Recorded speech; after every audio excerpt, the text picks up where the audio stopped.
안녕하십니까 새생명 신우회 여러분. 오늘 세 번째 성경 공부 시간인데요. 오늘은 마태복음, 오늘과 다음 주 두 주 이어서 함께 살펴보려고 합니다. 오늘은 마태복음이 누구에게 쓰여진 글인가, 그걸 통해서 마태복음이 어떤 부분에 초점을 두고 있는지 살펴보려고 해요. 저희가 잠깐 마가복음 첫 시간 할 때 배웠던 거 복습해 보면 마가복음을 기초로 해서 마태복음이 쓰여지게 되었는데, 그런데 마가가 쓴 글을 그대로 전달하지 않고 마태가 특별히 수정하거나 덧붙인 부분들이 있단 말이죠.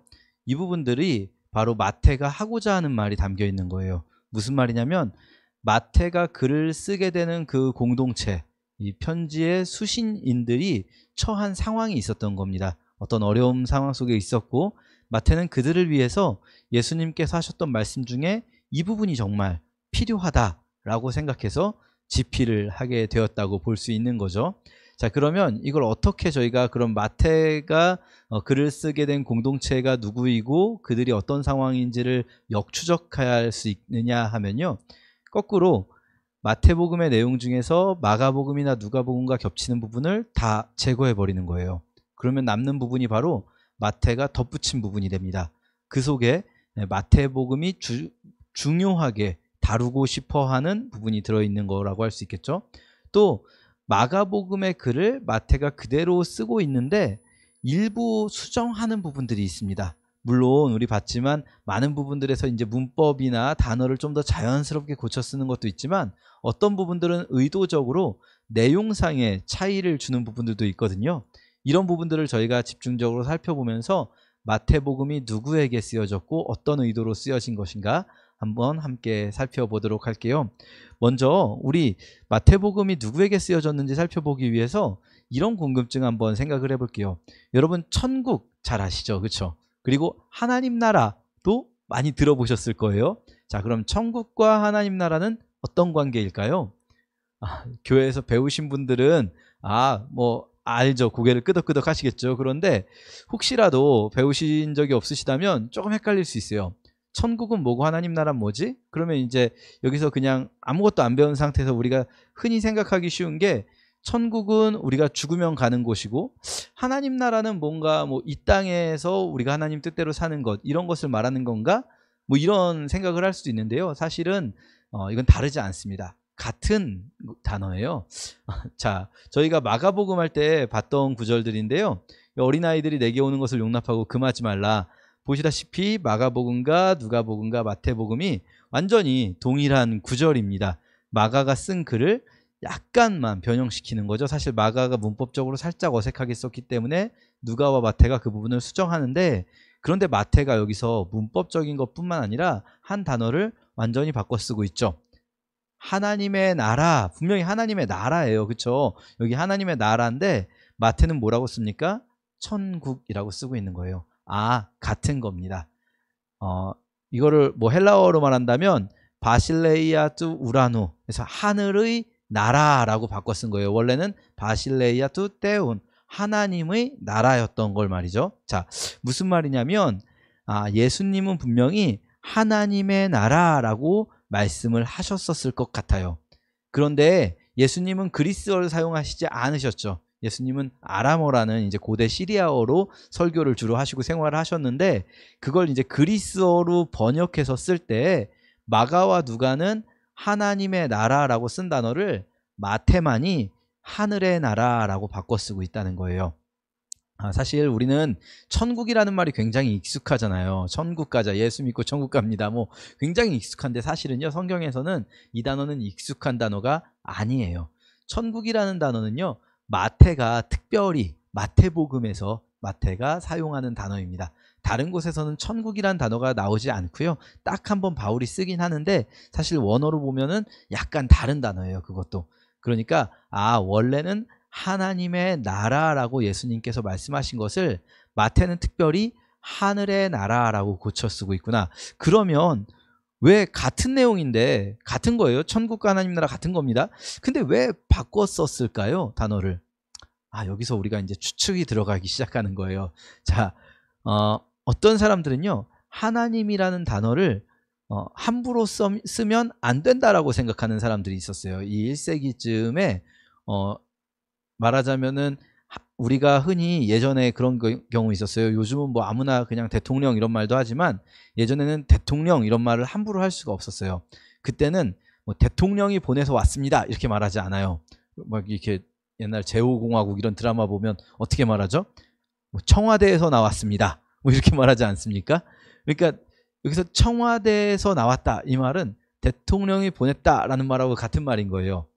무슨 말이냐면 하나님이라는 말을 함부로 쓰기 어려워하는 사람들이 하나님이라는 말 대신에 하늘이라고 말을 해도 아 이게 하나님을 의미하는구나 라고 서로 이해한다는 거죠. 그게 누구였을까요? 1세기에 누가 이런 식의 표현을 사용했을까요? 자, 어쨌든 마태복음에서는 하나님이라는 말을 함부로 쓰려고 하지 않는다. 나오긴 나오지만 많이 안 나옵니다. 자, 그거 생각해 놓고 요걸로 넘어가 볼게요. 마태복음에만 있는 구절들을, 그러니까 누가복음이나 마가복음과 겹치는 구절들을 다 빼고 마태복음에만 있는 구절들을 보니까 이런 말씀들이 나옵니다. 구약과 예수님의 관계를 설명해 주는 말씀들인 거죠. 같이 한번 볼까요? 내가 율법이나 선지자나 폐하로운 줄로 생각하지 말아라. 자, 이 율법과 예수님의 관계를 설명해 주는 말씀들이 굉장히 많이 나와요. 진실로 이 율법은 1.1획도 다 없어지지 않고 이루어질 것이다. 그러면서요, 율법과 예수님의 관계를 정리해 주는 책이 바로 마태복음이라고 할 수 있어요. 어떻게 정리할까요? 율법에 대한 교회 입장은 율법은 약속이고 복음은 성취다라는 거죠. 그래서요, 마태복음의 특별한 이 표현들이 무슨 말씀을 이루려 함이라 이런 말씀이 굉장히 많이 나옵니다. 마태복음은요, 무슨 일이 있을 때마다 이 일은 이러이러한 구약의 말씀을 이루려 하심이다 라는 거죠. 예수님이 어렸을 때 헤롯이 죽이려고 해서 예수님 태어나신 후에 이집트로 갑니다. 그것도 역시 구약의 이러이러한 말씀을 이루려 하십니다. 헤롯이 아이들을 2세 이하 죽입니다. 이것도 역시 구약의 이러이러한 말씀을 이루려 하십니다. 예수님이 나사렛으로 가십니다. 이것도 역시 이러이러한 말씀을 이루려 하십니다. 예수님은 그 자체, 존재 자체가 구약의 약속을 성취하시는, 이루시는 분이시다라는 거죠. 자, 누가 이렇게 구약에 대해 관심을 많이 가지고 있었을까요? 2000년 전 기독교 공동체 중에서 구약에 대해 관심을 많이 가지고 있으며, 그리고 하나님이란 단어를 함부로 쓰지 않으려고 하는 사람들이 있었던 거죠. 자, 요건 마지막으로 하나 더 볼게요. 마태복음 1장 1절입니다. 비블로스 게네세오스 예수 그리스도 휘유 다비드 휘유 아브라함 이렇게 된 1장 1절이거든요. 자, 비블로스 책이란 뜻이에요. 바이블이란 단어가 여기서 나오죠. 비블로스 게네세오스, 게네세오스 이제 족보책이란 뜻입니다. 족보. 자, 마태복음은요, 족보로 시작해요. 그런데 이 족보가 마태복음 1장에 나오는 족보는 어떤 족보냐면요, 이스라엘 역사가 담긴 족보예요. 구약에 있는 이 이스라엘과, 그리고 이스라엘이 나중에 남북으로 분열됐을 때는 남유다, 다윗 왕조의 역사를 담은 족보예요. 그 다윗 왕조의 역사 속에서 예수님이 나온다는 거죠. 자, 누가 이 다윗 왕조의 역사를 굉장히 중요하게 여기고 있을까요? 이 1세기 기독교인들 중에요. 여기서 우리가 기억해야 되는 게 뭐냐면요, 1세기 기독교 세계는 두 부류의 사람들로 나눠져 있었어요. 한 부류는 유대인 출신의 기독교인들, 또 한 부류는 이방인 출신의 기독교인들. 원래부터 구약 시대부터 하나님을 믿고 메시아를 기다려 오다가 이제 오신 예수가 바로 자기들이 기다렸던 메시아다라고 믿는 유대인들이 있고요. 이런 구약에 대한 배경이 조금 약하지만, 그러나 이제 예수 그리스도에 대한 복음을 듣고 예수님을 믿기로 한 이방인 기독교인들이 있었어요. 자, 그들 중에서 누가 이스라엘 역사에 관심이 많았을까? 여러분, 이제 답이 대충 나오시죠, 그렇죠? 특별히 여기서 중요한 숫자가 나오는데요, 이 마태복음 1장의 족보는 14대, 14대, 14대 이렇게 아브라함에서 다윗까지가 14대요. 솔로몬부터 바벨론으로 끌려갈 때까지가 14대. 바벨론 이거로부터 그리고 예수 그리스도 때까지가 14대다. 이렇게 해서 14가 3번 반복되게 되어 있어요. 사실 이 부분에서 이게 그냥 14로 우연히 끊어진 것인가? 그렇지 않아요. 의도적으로 14라는 숫자를 강조하고 있습니다. 그걸 알 수 있는 게요, 아까 말씀드렸듯이 이 족보는 구약에 있는 왕들의 족보잖아요. 그런데 잘 보면 몇 명이 중간에 빠져 있어요. 14이라는 숫자를 맞추기 위해서 이 2명을 빼요. 그리고 오히려 뒤쪽은 또 1명을 반복해서 늘려요. 14 곱하기 3이니까 총 여기 몇 명이 나와야 되냐면 42명이 나와야 되거든요. 그런데 여러분이 숫자를 세보시면 41명이에요. 왜냐하면 솔로몬에서 여고니아까지 센 다음에 세 번째 셀 때 다시 여고니아부터 세요. 그러니까 여고니아를 한번 반복시키면서 14라는 숫자에 맞춰주려고 가운데 부분은 너무 많으니까 2명을 뺐고 맨 세 번째 부분에서는 1명이 부족하니까 여고냐를 한 번 더 반복한 거죠. 자, 14라는 숫자가 그러면 어떤 의미이길래 이걸 이렇게 반복할 것인가? 사실 여기에 대해서는 조금 완벽한 추측은 아니지만 대체적으로 많은 분들이 동의하시는 것 중에 한 가지가 14가 7 곱하기 2다. 그래서 7이 이제 완전한 숫자 아니겠습니까? 14가 3번이면 7이 6번이잖아요. 그럼 마지막 7번째 7이 6번 지나갔으니까 7번째 이 기간을 시작하시는 분이 예수님이다. 이런 식으로 이제 해석하시는 분들이 있고요. 또 한 가지가 14라는 숫자를 게마트리아라고 하는데요. 이제 히브리어 알파벳에 숫자를 1, 2, 3, 4 붙였을 때 이 14가 의미하는 히브리어 철자가 있는 거예요. 사실 이게 이제 많이 쓰입니다. 고대에는. 왜냐하면 우리는 지금 숫자를 아라비아 숫자로 쓰지만 고대에는 숫자를 알파벳에 붙여서 이제 쓰는 경우가 많았거든요. 그러면 히브리어 알파벳은요, A, B, C, D 이렇게 가지 않고 알렛벳, 김몰, 달렛, 헤이, 바부, 자이 이렇게 갑니다. 자, 그때 알렛벳, 김몰, 달렛 하면 달렛, D가 숫자 4에 해당해요. A, B, C, D. 그리고 알렛벳, 김몰, 달렛, 헤이, 바부 할 때 바부 혹은 와부, 이게 W 발음 난다고 할 수 있는데 얘가 6이에요, 숫자. 그러면 D, W, D 혹은 D, V, D 이게 V 발음, W 발음 여러분 다 나는 건데요. 예. 어쨌든 이 D, V, D 달렛, 바부, 달렛 하면은 4, 6, 4 해서 14라는 수가 완성됩니다. 자, 그런데 이 D, V, D라는 이름 히브리어는 원래 모음을 안 쓰거든요. 자음만 씁니다. 자음 D, V, D는요.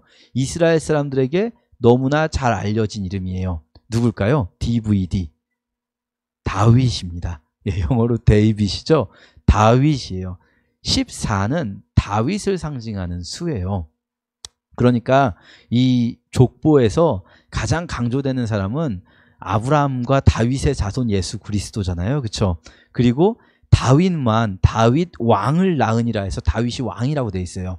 예수가 누구라는 겁니까? 다윗의 정통 계승자라는 걸 알려주기 위한 게 바로 14 3번 반복인 거죠. 다윗의 이름이 14를 의미하는 거예요. 자, 그런데 14라는 수를 보고 다윗을 떠올릴 수 있는 사람들은 누굴까요? 우리는 보통 이 이스라엘 말을 쓰지 않는 사람들은 14를 보고 다윗을 떠올리기가 힘들어요. 그러니까 이런 증거들 보고 천국이라는 단어, 구약과의 관계, 족보와 역사 이걸 보았을 때 마태복음은 유대인들에게 쓰여진 글이다. 우리 생각을 하게 되는 거죠. 아까 말씀드렸듯이 하나님이라는 단어를 함부로 쓰지 않으려는 사람들이 바로 1세기 유대인들이었던 거예요. 유대인들 같은 경우는 십계명에 나온 하나님의 이름을 망령되이 일컫지 말라를 문자적으로 적용하려고 한 거죠. 그래서 말 그대로 그냥 하나님이라는 단어를 발음하지 않는 것, 이것이 하나님의 이름을 망령되이 일컫지 않는 방법이라고 생각했어요.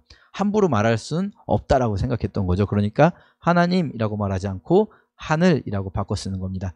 구약과의 관계도 마찬가지죠. 유대인 공동체 안에서 그동안 유대교인이었던 이들이 예수를 믿게 됐을 때 이들은요, 그동안 내가 믿은 구약의 하나님은 그럼 가짜인가? 잘못된 건가? 이제 유대교에서 우리를 이단처럼, 이제 기독교를 이단처럼 막 정죄하고 우리를 뭐랄까요, 괴롭히고 핍박할 때 우리는 그럼 이제 구약하고는 상관이 없는 건가? 어떻게 되는 거지? 굉장히 혼란스러웠을 거예요. 그들에게 알려주는 거죠. 율법은 없어지는 게 아니야. 오히려 예수 그리스도께서 진정으로 율법을 완성하시는 분이시다라는 거죠. 족보와 역사 마찬가지입니다. 이거 결국은 누구의 왕입니까? 예수님은 유대인들의 왕으로서 다윗의 자손으로서 오신 분이라는 거죠.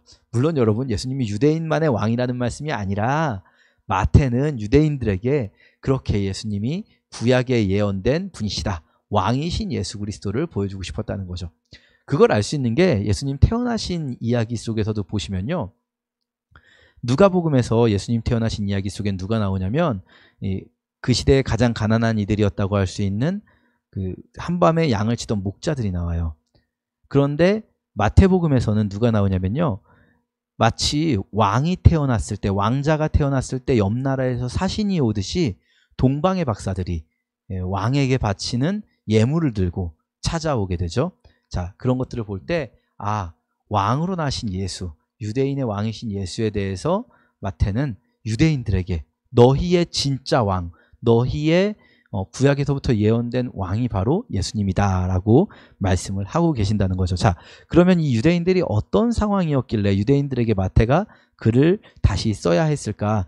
일단 여러분 먼저 상식적으로 생각해 볼 수 있는 건 1세기 유대인 사회 내에서의 기독교 공동체, 우리가 사도행전을 볼 때 어떤 상황인지 알 수 있는데요, 사실 사도들조차도 예루살렘에 남지 못하고 다 뿔뿔이 흩어지게 돼요. 왜냐하면 이 예루살렘 안에서 핍박이 계속되었기 때문이죠. 처음에 스데반 집사님이 죽었을 때는 이 사도들은 남아 있었는데 나중에 12장에서 야고보가 순교했을 때는 사도들마저도 다 떠나가게 되고 마지막까지 예루살렘 교회를 지키고 있는 예루살렘 교회의 리더는 예수님의 친동생 야고보입니다.